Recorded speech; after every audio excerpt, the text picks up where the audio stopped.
इलाहाबाद। दिल्ली के मुख्यमंत्री अरविंद केजरीवाल ने गुरुवार को एक बड़ा ऐलान किया है। दरअसल राजधानी में कोरोना वायरस के संकट के बीच केजरीवाल सरकार ने डीजल का दाम घटाने का फैसला लिया है। दिल्ली में डीजल पर सिर्फ 16% वैट ही लगाया जाएगा। केजरीवाल सरकार की इस राहत के साथ दिल्ली में अब डीजल के दाम 8 रुपए 36 पैसे कम हो गए हैं। दिल्ली सीएम ने कहा कि दिल्ली में अभी 82 रुपए प्रति लीटर के हिसाब से डीजल बिक रहा है। अब 30% से घटाकर 16% वैट कर दिया जाएगा। कैबिनेट मीटिंग अभी थोड़ी देर पहले हुई थी हमारी, उसमें एक महत्वपूर्ण निर्णय लिया गया है जो मैं समझता हूं कि दिल्ली की अर्थव्यवस्था को आगे ले जाने में महत्वपूर्ण कदम होगा। दिल्ली में डीजल के दाम काफ़ी ज़्यादा थे अभी तक। दिल्ली में डीजल अभी 82 रुपए, कल का जो दिल्ली में डीजल का रेट है वो 82 रुपए था। आज दिल्ली की कैबिनेट ने निर्णय लिया है कि दिल्ली में डीजल के ऊपर वैट के रेट 30% से घटा के 16.75% कर दिए जाएंगे। तो काफ़ी बड़ी रिडक्शन की जा रही है। इससे दिल्ली में डीजल के दाम 8 रुपए 36 पैसे प्रति लीटर कम हो जाएंगे। तो जो डीजल कल 82 रुपए का मिल रहा था वो डीजल अब 73 रुपए 64 पैसे का मिलेगा। बहुत सारे इंडस्ट्रीज से, बहुत सारे व्यापारियों से, लोगों से ये डिमांड आ रही थी कि डीजल के ज़्यादा रेट की वजह से सबको तकलीफ हो रही है, लोगों के बजट पे असर पड़ रहा है, व्यापारियों को तकलीफ है, इंडस्ट्री को तकलीफ है। मैं समझता हूं कि इस निर्णय से दिल्ली की अर्थव्यवस्था को एक पुश देने में बहुत बड़ी मदद मिलेगी। आगे बढ़ेंगे, बात करेंगे राम मंदिर भूमि पूजन की, जिसकी तारीख जैसे जैसे नजदीक आ रही है वैसे वैसे जुबानी घमासान तेज हो रहा है। हनुमानगढ़ी के महंत राजू दास ने मस्जिद के लिए बने ट्रस्ट में सरकार की तरफ से लोगों की नियुक्ति की बात कही है। राजू दास का यह आरोप है कि मस्जिद की आड़ में गलत काम होंगे, आतंकवाद को बढ़ावा मिलेगा। आज आप जो जगह पर काम करने जा रहे हैं वहां पर 500 साल तक मस्जिद थी, वहां पर हमने हय्या अल सलाह और हय्या अल फलाह की सदाएं दी। ये हम बोलते रहेंगे।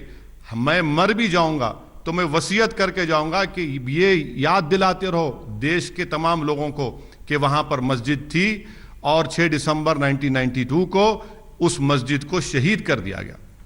जैसे राम जन्मभूमि ट्रस्ट में सरकार के लोग हैं, उसमें भी सरकारी लोग रहे, नहीं तो पूरे देश दुनिया से, पूरे विश्व से धन एकत्रित करेंगे, चंदा एकत्रित करेंगे, उसके बाद उस चंदा का गलत उपयोग करेंगे, दुरुपयोग करेंगे, उससे भारत की अखंडता में सेंध लगाएंगे, सनातन धर्म संस्कृति का नुकसान पहुंचाएंगे, उससे आतंकवाद का बढ़ावा मिलेगा और देश के साथ कुचक्र रचने का काम ट्रस्ट के लोग के धन से होगा। इसके नाते सरकार से निवेदन है, हमारी मांग है। और इस वक्त की बड़ी खबर कश्मीर से आ रही है। कांग्रेस नेता सैफुद्दीन सोज को लेकर कल सुप्रीम कोर्ट में सरकार ने कहा था कि वो ना तो गिरफ्तार हैं, ना ही आने जाने पर कोई रोक टोक है, लेकिन आज उन्हें अपने ही घर में मीडिया से बातचीत करने से रोक दिया गया। वो अपने घर के अंदर से बात करना चाह रहे थे, लेकिन पुलिस वालों ने उन्हें बोलने नहीं दिया। आपको बाहर जाना अलाउड है?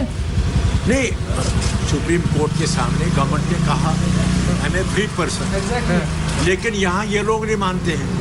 ये कहते हैं ऊपर से ऑर्डर है, अब मैं उसका क्या कर सकता हूँ? ये आप देखते हैं शहरी आज़ादी को क्या हो गया। I have decided to go to the court for whatever it is worth. Supreme court के सामने झूठ बोला जाता है, इसको आप तो हाईलाइट कर ही सकते हैं कि सुप्रीम कोर्ट के सामने इस गवर्नमेंट ने, उस गवर्नमेंट ने कहा कि बाहर जाओ।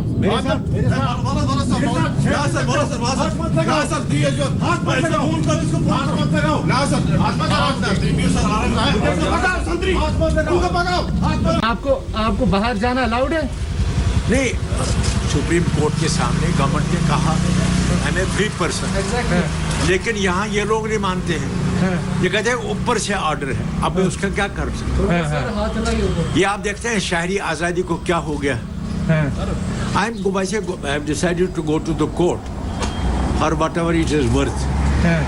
सुप्रीम कोर्ट के सामने झूठ बोला जाता है, इसको आप तो हाईलाइट कर ही सकते हैं कि सुप्रीम कोर्ट के सामने इस गवर्नमेंट ने उस गवर्नमेंट ने कहा कि